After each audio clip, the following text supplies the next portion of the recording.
Pierdon, and today we're with Mark Witherspoon, and we're going to be asking him some questions about his stretching techniques. So, Mark, what is sequential stretching?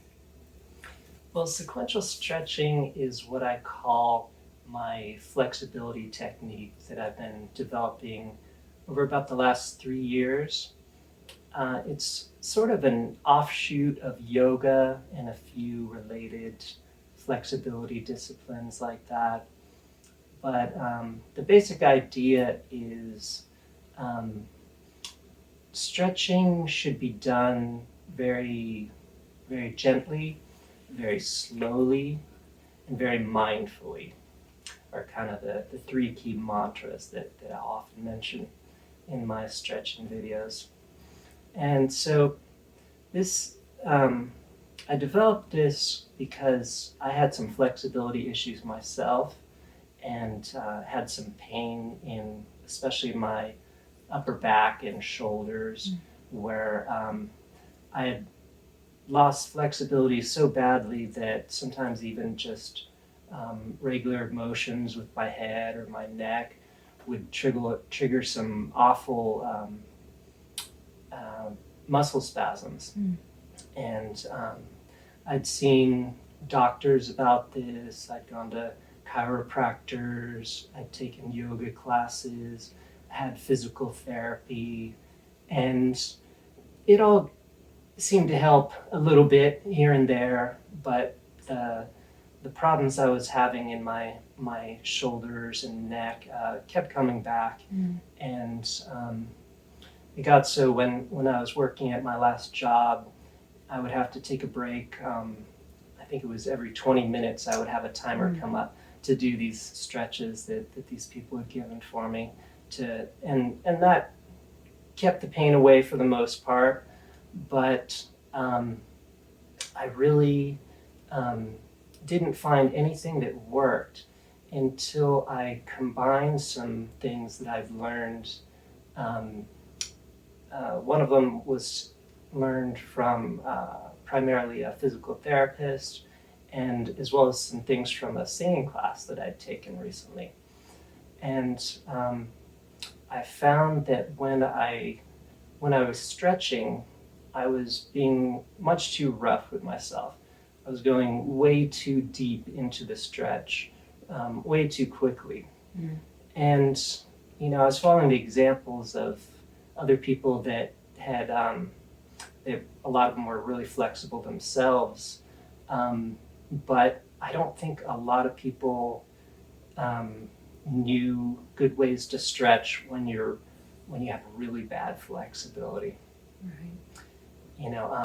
I have a device I bought called a sit and reach box, which you basically sit on the floor and reach as far as you can forward with your legs straight, and it measures how flexible you are, at least in that regard. It's something I'd seen when I was in grade school, and they had this presidential physical fitness test, and that was the one test for flexibility then, was this sit and reach box. And from this, numerically, I could see that my flexibility level was way below average. Even for, I'm 45 and a male, and that actually makes it so you don't have to be as flexible to hit the higher percentiles that it gives you for flexibility. And I think I was about at the 20th percentile, even after I'd been doing some of this stretching for a couple of years. So sequential stretching is something that's become a big part of my life. I spend a ton of time working on these stretches and developing them both for myself and to help other people. Okay, all right. I guess the next question I'd like to ask is, how is it different from other flexibility techniques? In terms of the how slow you do it is probably the biggest thing people will notice when if they were to watch me do one of these techniques. and I say it over and over again, slower, slower. One of the best ways you can make a stretch better is to go even slower into it. So you may have heard of some of the disciplines of yoga, like yin yoga is one that emphasizes real slow, gentle movements like that. And I actually went to a class taught by a really good yin yoga instructor named James. Yoga James? I know Yoga James. And I thought, okay, this is on the right track, but it still was way faster than I thought the stretches should be done. So slowness is a big thing. Okay. All right. And in terms of mindfulness, some stretching techniques will have you think in terms of lengthening muscles and different breathing techniques to help you relax. And I do those as well, but I focus more on getting a deep mental picture of what your muscles seem to be doing. Okay. I say seem to be because when you lose flexibility in an area, there seem to be some lost connections in your brain in terms of where muscles are, which ones you're moving at some points. Sometimes I might feel like I'm moving a muscle in my neck, but then when I start to release it, I can see that it's actually further up in my head or deeper into the shoulder or something like that. But one of the big things that I emphasize is tension visualization, is what I call it. Basically, it means usually I'll close my eyes, and as I'm moving through different parts of a stretch, I'll try and picture in my mind what exactly I'm feeling in terms of my muscles engaging, in terms of muscles tightening up, and kind of trying to visually see which areas are super tight, like hard as a rock, and there might be other areas that are kind of like moving through thick mud, where you can feel some resistance, but you can still kind of move through it. And then there might be other areas where you can move pretty easily through it, but there might be little bumps, kind of like you're on a little bumpy road. And I'll often assign different colors or different levels of brightness to these different types of tension levels. And as well, if I feel any pain throughout the range of motion that I'm going through, I'll usually give that a bright red. So I kind of know, okay, this is an area that's not really ready to be messed with. Stay away from that if possible. Sure. If you read articles on stretching on the internet, like I do all the time, you often see, there'll usually be like a little paragraph where it describes, okay, move this part of your body close to this part, hold for 30 seconds, maybe a minute or something like that, and then release. And that's kind of, okay, that's the stretch where you're done. And to me, that's not nearly enough information, at least not for somebody like me who's gotten really inflexible and doesn't understand some of the basic ways of releasing tension. So, if you read one of my articles on a stretch, you'll probably be like, oh my goodness, you wrote 2 pages on how to do one stretch. That's a ridiculous amount of information. And it's true that not all the details are necessary to get some benefit from a stretch, but I think there's more that you can do beyond just a simple paragraph of explanation to get a stretch to really be effective. Sure. So I'll focus on usually there'll be a stretch where you might start in one position, like say we're doing something with our arm, and I'll say, okay, that's the starting position, that's the ending position. So in most stretches, you just kind of they tell you how to get to your ending position, and they say hold it and try and relax, and then you're done. With me, I'll start out, I want to spend sometimes even a minute or two just finding a really good starting position. Because when you can find a position of your body that's completely relaxed, where the only muscles actually being engaged are going to be your postural muscles. Your postural muscles resist fatigue because they're meant to be able to keep you in one place for a long period of time. So there's some techniques I do to try and only be in a position only using your postural muscles. Okay. And to get there, you need to, first move to somewhere where it feels pretty comfortable. And then you just kind of scan the different muscles of your body that might be holding that up. Like here, I'm going to start feeling it in my shoulder, upper arm, maybe a little bit in the elbow. Mm. And I'll kind of just move it around a little bit until I find the position that's absolutely the most comfortable, position that I could stay at for 10 minutes if somebody told me I had to. And that's the starting point. And then what I'll do is have you move just a little bit. I don't know if you could tell, but my hand moved like half an inch closer to what I said was the end point. And then the same thing, relax. Imagine you got to stay there for a minute or two.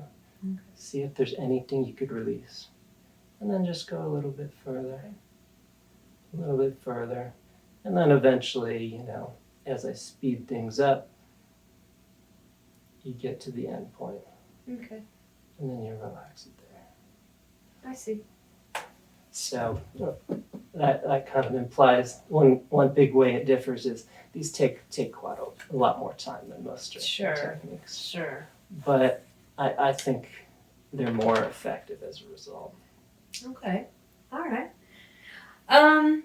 Where did you learn the stretching techniques? Nobody really taught me how to do these. I borrowed some ideas from disciplines like yoga and some of the exercises that chiropractors and physical therapists had given me. But for the most part, I kind of let my body teach me how to stretch well, which is kind of fun because you don't have anybody that's telling you, okay, you do this, you do that. Instead, what I do is once I found a way to actually release some tension and once I was finally sure that, hey, I'd actually made a tiny little bit of progress on my flexibility, which I kind of felt for a long time, I just wasn't getting anywhere. I was basically maintaining flexibility, but I couldn't actually get through to my muscles to actually get them to release.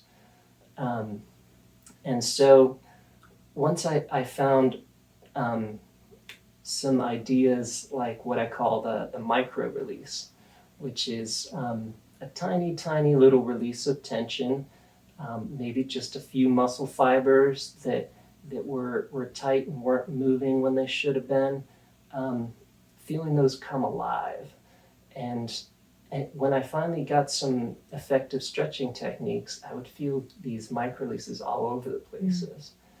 And these little bits of tension kind of add up, and one thing releases, which lets another muscle release, which lets another thing release, and then sometimes you get all of a sudden a little jump, and you feel like, whoa, my muscle just moved from one place to another.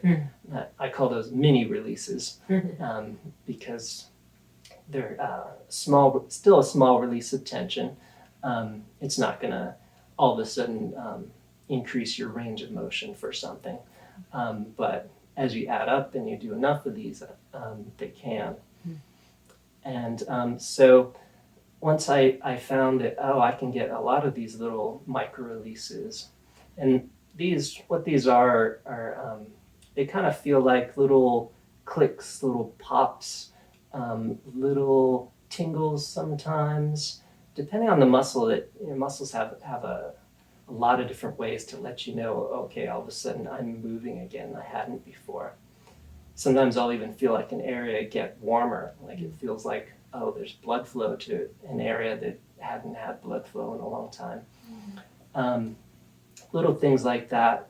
And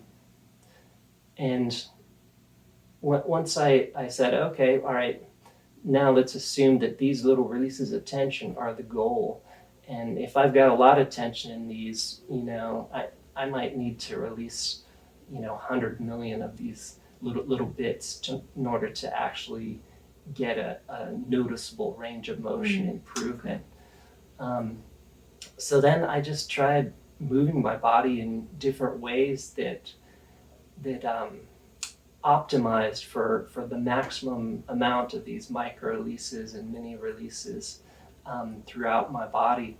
And that's when I started coming up with some of the tension visualization, some of the different methods of actually increasing tension while stretching. Most stretching techniques, it's all about just relaxing and moving to a place.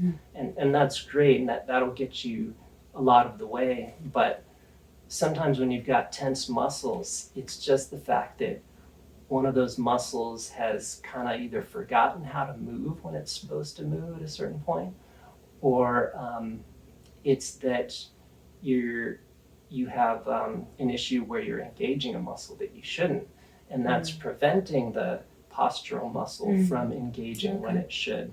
What I did is I just tried out all different ways of moving different parts of my body until I found ways that seem to increase the rate of these micro releases.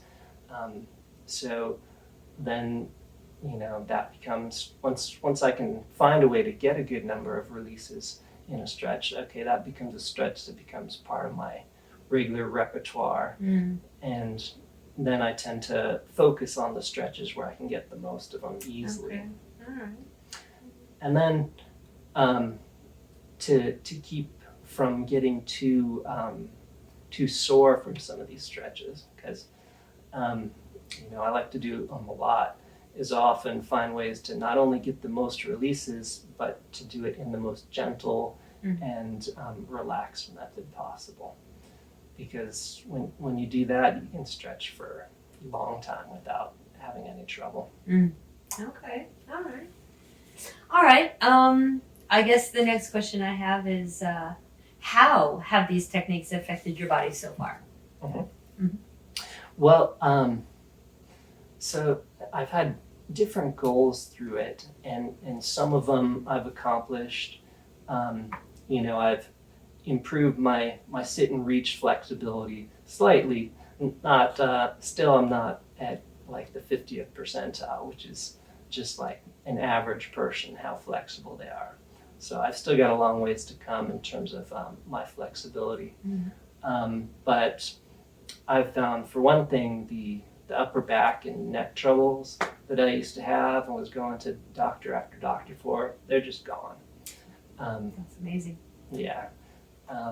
I can move my head and neck. You can make little cracks as I do this. Those are actually little mini releases there.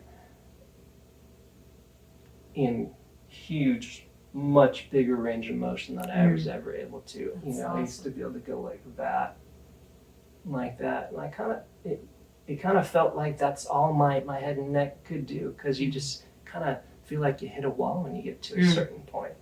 But what I didn't realize is that it's not actually a solid wall. If you go slow enough, there's kind of just a little fuzzy area where it's, maybe right in the middle, it's completely free, no tension, but you get a little bit of tension here. And if you can release some of that tension that's really light you can make that wall eventually move back further so that you can get more range of motion there. I wish I'd done some actual measurements on some of these range of motion for, how far I could turn or anything like that before and after. I probably should do that just to see, all right, from a baseline now where I'm at. But yeah, so the pain and muscle spasms I used to have, those are almost completely gone. That's great. I can now touch my toes with straight knees.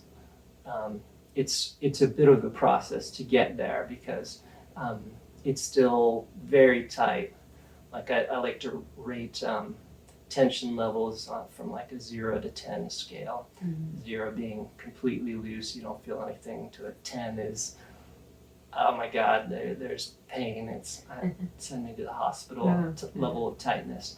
I used to, when I was stretching, I'd usually stretch around a 6 or a 7 level. Now I try to keep it around a 1 to a 3. I definitely can spread my legs wider than I used to be able to. That's been a good improvement. But yeah, in terms of touching my toes, yeah, I can touch my toes.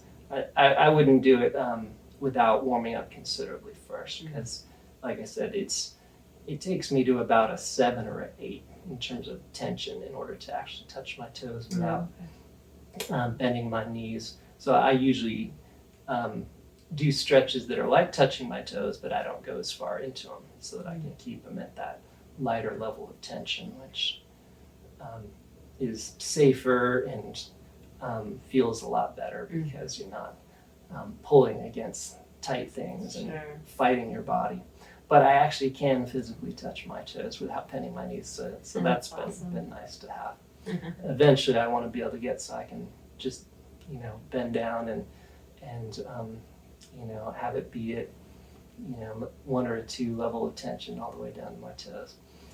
But I spent a lot of years building up this tension, so I'm learning it's probably going to take almost as many years to undo all the tension that's built up. Sure. Okay. How often do you practice these stretches? Okay. Well, as you probably know, quite a lot. I basically try to fill every free moment that I can with some form or another of this stretching, because I recognize that there's a lot of tension built up, and the more time I can spend on it, the further along I think I can get in my flexibility. So I estimate I probably spend around 3 hours a day doing one form of stretching or another. Okay. And I've been doing that for about the last 3 years or so. Okay. So it's a lot of time. Now, somebody watching this, I don't want you to think, okay, you have to spend that much time to get any benefit from this. Recognize that I'm kind of an extreme case in terms of how inflexible I think I got.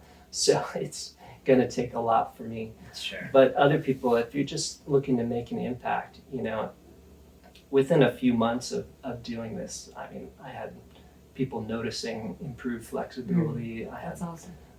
Improvements in pain. For me, I'm, totally passionate towards getting completely free muscles with no tension anywhere, like in terms of like a contortionist level of flexibility is kind of my goal. Right on. I don't know if I'll get there in my lifetime, but I think I might be able to. Sure. That's awesome. All right. Okay. Another good question. Who can benefit from sequential stretching? Sure. So, I developed it from the point of view of someone who's really inflexible. So I think somebody that has had flexibility trouble all their lives is probably the number one person I say, hey, you got to look at this. If you're continually having flexibility problems and it's not getting any better, there's probably something really fundamental you're not doing right in stretching, and it's not helping you. Mm-hmm. But I think that this can help anyone, even gymnasts that are probably 10 times more flexible than I am already. Mm-hmm. These same techniques, there's no reason they wouldn't help somebody become a better athlete. Mm-hmm. Athletics is all about flexibility, balance, mobility, coordination. All of these things are kind of the same thing from my point of view. Mm-hmm. It's all about having all the muscles that are in your body, all the muscle fibers that are in your body available to you at a moment's notice. Okay. And when they're in these kind of stuck states, which is, I call it kind of a hibernation state that a muscle goes into when it loses flexibility. As the body seems to, it's not really like use it or lose it in terms of your muscles, but I call it use it or snooze it. From an evolutionary standpoint, Sure. Your body's focused on keeping you from starving. And how our muscle systems seem to help with that is that any muscle fibers that don't get used within a period of time, I don't really know whether that's a day, a week, a year, but the longer, the worse it's likely to get, is it kind of puts your muscles into this hibernation mode where either the muscle itself or some of the structures around it lose that ability to do a muscle's basic function, which is contract or expand. Sure. If it never does that, the body kind of decides that maybe it doesn't need to do that. And maybe you're living in an area where you don't have to be able to put your foot behind your head. So why spend all your nutrients and all the blood and oxygen feeding those muscles that are never going to get used? And we use different muscle fibers depending on what position your body's in. And if you never reach certain positions that the human body's designed to, there's going to be muscle fibers that never get used and get put into that state. Honestly, I think everybody can in some way or another. If you're willing to spend a little time helping your body, if you want to eliminate some pain that you might have from certain muscles, or that when you get older might just keep getting worse. Because I've read in articles that people tend to get less flexible as they get older. That's true. And I think that that's a preventable occurrence. Sure. People get less flexible because they do less things with their body, and maybe they might have some physical issues that might prevent them from doing certain things. But if you keep all the muscle fibers in your body moving that can move and that you can do, then you can have more muscle fibers available to you to be able to do your day-to-day tasks. I'm a weightlifter, and a lot of weightlifters are not particularly flexible, but I think even them would benefit from this quite a bit, because being able to move a heavy weight, it's about having the muscle cell needs to get larger to be able to do more work. But also, if you can recruit more of the muscle cells, these long fibers that form your muscles, then you should be able to lift more weight because you have more muscles pulling in the same direction that's going to help you.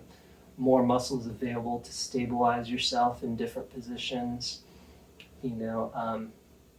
There's a lot of different people that could benefit from this. Sure. Okay. And, well, I have one more question. Okay. How could I learn more about sequential stretching? Sure. Right now there's not a whole lot of material available, but I've got my website at sequentialstretching.com, Mm-hmm. which I'll make sure to include a link to in this video. Great. And from there, I've got links to all my videos on YouTube, or you can just go to my YouTube channel, also called Sequential Stretching, Mm-hmm. and take a look at what I've got up there so far. There's a lot more I've got to tell about this. I've got plans for having both online and in-person classes. Great. I'd like to take this to like different festivals where Yeah. they might have a yoga booth and Good idea. see if I can convince them to let me talk about some of my weird yoga offshoot I've got here. And maybe people could learn some new things through that. And other than that, eventually I want to write a book on this. So maybe if you're reading this in the future, there might be a book available. But Awesome. Well, I Lots look more to forward come. to that. cool. Thank you. Well, it was nice talking to you. And again, I'm Kat Pierdon, and this is Mark Witherspoon with Sequential Stretching.